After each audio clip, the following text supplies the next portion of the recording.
Bütün Azərbaycan xalqını Novruz bayramı və Ramazan bayramı münasibətilə təbrik edirəm və arzu edirəm ki, hər zaman gözəl bayramlara çıxsınlar.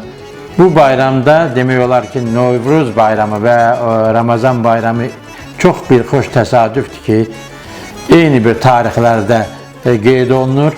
Bu da bir zamanın vermiş olduğu çox vacib belə tarixlərdən birisidir ki, eyni zamana gəlir düşür. Və ona görə də mən bu belə bir bayram münasibəti ilə, Novruz bayramı münasibəti və eyni zamanda Ramazan bayramı münasibəti ilə Azərbaycan xalqını təbrik edirəm, ürəkdən təbrik edirəm və eyni zamanda can sağlığı arzu edirəm ki, hər zaman gözəl bayramlara, gözəl günlərə çıxsınlar və dünyanın qada-balalı günlərindən uzaq olsunlar.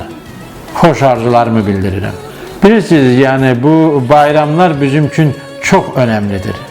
Bu Novruz bayramı, Ramazan bayramı, bunlar Müsəlman aləminin ən vacib bayramlarından birisidir.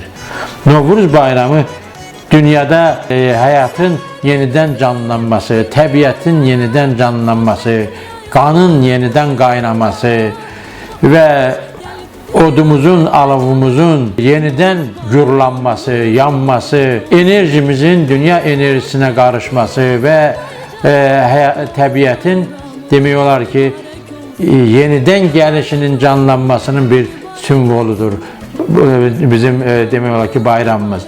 Bayramlar içərisindəki ən vacib bayramlarımızdan birisi bildiyiniz kimi bu bizim Novruz bayramımızdır.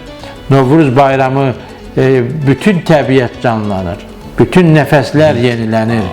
Yenidən həyatın ilin başlanğıcını yenidən başlayırıq və bu gün münasibəti ilə də bütün xalqımızı, dostlarımızı, hər kəsi təbrik edirəm ürəkdən. Novruz bayramınız mübarək olsun, mübarək olsun, mübarək olsun.